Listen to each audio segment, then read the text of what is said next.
Welcome to Newsmax TV. I'm Kathleen Walter. With us today is Republican strategist and pollster Kellyanne Conway. She is president and CEO of the polling company and Women Trend. And Kellyanne, thanks so much for joining us. Thank you for having me, Kathleen. Well, you're speaking here at the Job Creators Alliance Free Enterprise Leadership Summit. What's your message to folks here?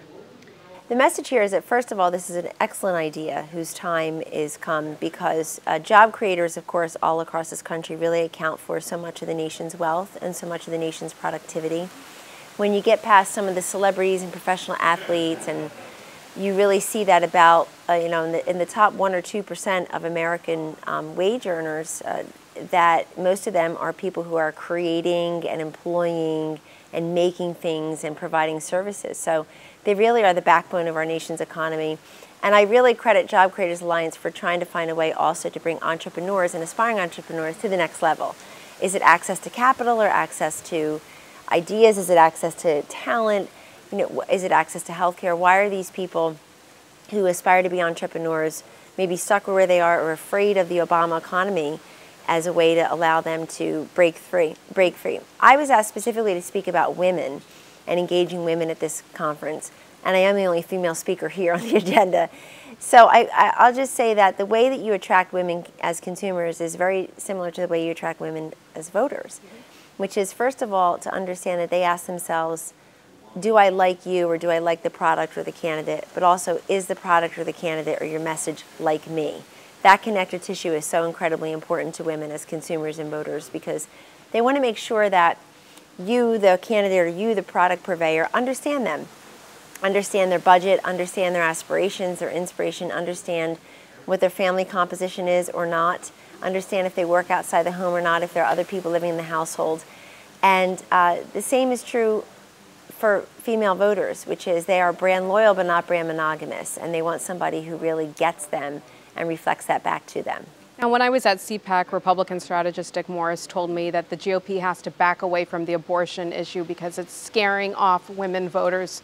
Do you see that? Does the party need to back away from this issue? No, that's false. And it's nice of you to call him a Republican strategist, but no, that would be a false premise because it would be wrong for the Republican Party to back off of its pro-life plank that's been in its platform for decades now and has served them very well. There's this misperception that abortion is, that women care about abortion top of mind, and that's belied in all of the polls. It's just simply not true. There certainly is a case to be made that the concocted war on women helped Obama score extra points among women in 2012 because what they basically did is they took maybe a 45-year-old woman who's an economic voter and they were worried about her. They're saying, gee, maybe she won't vote for Obama this time. She disapproves of the way he handles the economy and jobs and taxation, and she may in fact want to vote for Mitt Romney because he's the job creator, he's the budget balancer. And so they concocted this war on women, bringing that woman back to who she was on the college campus 25 years earlier and scaring her about abortion and contraception. But I think that, first of all, it's part of the Republican Party platform. Secondly, this country is increasingly pro-life, not pro-choice, particularly younger people. And that usually, the call for the party to abandon its pro-life core usually comes from pro-choice people. And they all think about that. It sounds like a good moneymaker, but it would be a terrible philosophical and ideological compromise. The other thing I would say is that the extreme cases about abortion really exist on the left, not the right. So you look at the trial that's going on right now of Kermit Gosnell, the doctor who ran this abortion clinic in Philadelphia. He's on trial for murder. Not just patient neglect, not just malpractice. He's on trial for 7 counts of murder. 1 woman and 6 babies that were born alive after he tried to abort them, and then he snipped their necks. Now that makes all of us wince.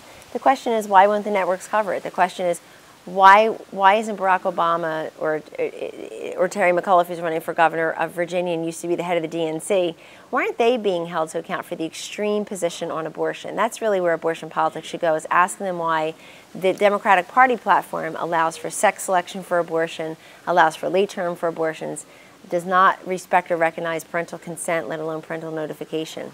Now, in 2012, you and your team were among the few on the Republican side to use correct modeling and predict the outcomes of major races in 2012. How does the party look going into 2014?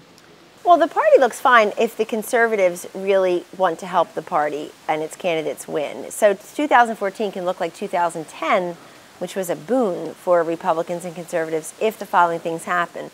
Number one, if you recruit candidates who are ideologically where the grassroots are, where the voters are, and who are consistent and who have showed a really a core record that expresses the pro-free market, pro-capitalism, pro-family values and ideologies that frankly are how we got 2010 and how we got 1994, the last two big wave elections for Republicans.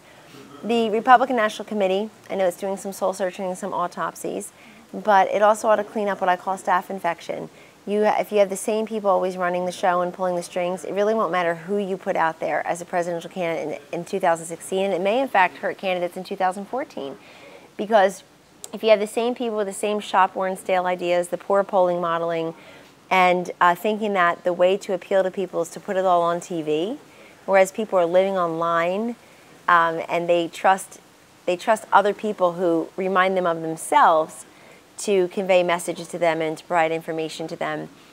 Putting it all on TV is a big mistake, but you'll never get consultants on the Republican side to agree to say a stronger ground game so long as you don't get a 15% cutout of a door-knocking program. There'll always be this bias towards top-down rather than bottom-up. The candidate recruitment, I think, will go very well because there are many American men and women who are so concerned about the continuing effects of the Obama economy and the implementation of Obamacare, which really led to the 2010 wins, that they're going to get off the sidelines and run. But changing the ideology of the party would be a big mistake. I actually think there'd be an exodus of conservative voters. Lots of conservative voters did not show up for Mitt Romney.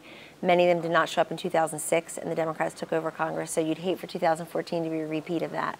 Kellyanne Conway, thanks for joining us today. Thank you very much, Kathleen, and Newsmax. Thank you. And thank you for watching Newsmax TV.